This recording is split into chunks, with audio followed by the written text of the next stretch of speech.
An early wicket, then a decent power play, then again the brakes being put on and a few shackles being broken towards the end of the 10-over mark by both Devon Conway and Glenn Phillips to leave New Zealand at 74 for 2 at the 10-over mark. 38 to Devon Conway. Phillips just starting to get into his own. 14 of 13 deliveries, a wicket apiece to Mohammad Siraj, and the early breakthrough for Arshdeep Singh. I'm joined by Dinesh Karthik on Cricbuzz Comm Box. It was a good start with that early wicket, but with the short boundaries, India will have to be mindful going ahead. I think right up top, Bhuvi and Arshdeep bowled a couple of good overs before Arshdeep gave that string of boundaries and kind of opened the floodgates, and you could see the fourth and fifth over went for a plenty before Siraj came in and did his thing. So what this tells me right now as to why India have probably found it a little difficult, because it's a bit of a tricky one. The side boundaries are short. So, you try and bowl full, but with a wet ball, what's happening to Chahal is ending up bowling full tosses, because obviously it's not easy to control the ball. And when he goes slightly slower, they're able to stand on the back foot and hit him for a boundary. So it's a tough one for Chahal.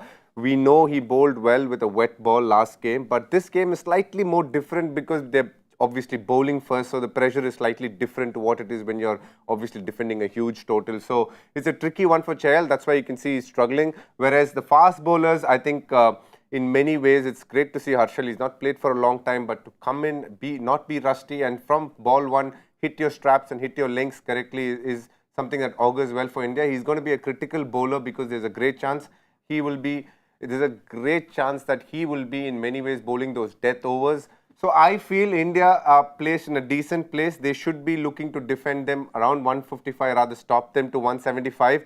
But the key for them would be how well their fast bowlers bowl. And especially in the back end of the innings, in these kind of small grounds, you could go for a plenty.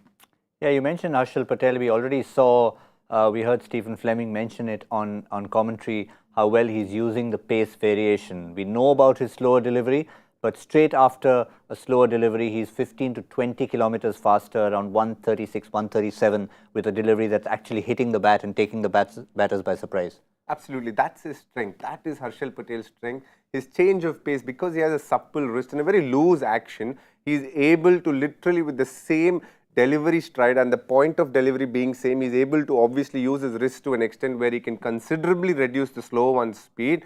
And then when he bowls his normal stock ball, it could be well into mid 130s. So that is Harshal Patel's strength. And as a batter, if you don't pick his slow one well, it becomes that much tougher, because are you going to be ready to play the fast ball, or are you going to be ready to play the slow one? That's what makes him a very tricky bowler to face.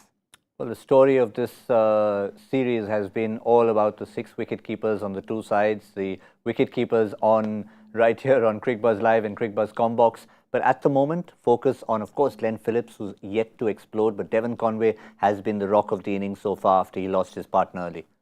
So Devon Conway is the kind of player that New Zealand want him to bat through. That's why even if he starts a little slowly, they expect him to carry on with the inning and be there at the 17th, 18th over mark, because that gives them the best chance for the rest of the batters to play at an aggressive strike rate and get them to those 180, 190s total. If you remember right, the first game against Australia, when they went on to score 190, it was Devon Conway who was batting on 90 plus, and he stayed not out through the inning. So that is something which is a very key role for New Zealand, somebody like a Devon Conway to bat through the innings as much as possible. Well, normally we do our score predictions on the main show. Today it was a bit of a stop-start situation. The game didn't start when we had our show, so we didn't get our predictions in. So we'll do it right here on Cricbuzz Comm Box. Parthiv Patel has thrown us a number of 171. DK, what's yours? 175. 171, 175. I was tempted to go for 160 and back the Indian bowlers, but I'll just go for the short boundaries and back a 180. I'll back a 180. We'll see if it gets to that total, or if, as Dinesh Karthik said, if India's bowlers can do their job in the last few overs, keep New Zealand to around 155, 160. Our predictions may not quite be right, but certainly India will be happy. One to put you on the spot, Hardik Pandya bowl, not bowl. I don't think he's going to be bowling today. All right, there you go. That's as we have it. Nice succinct answer to wrap up Cricbuzz Comm Box.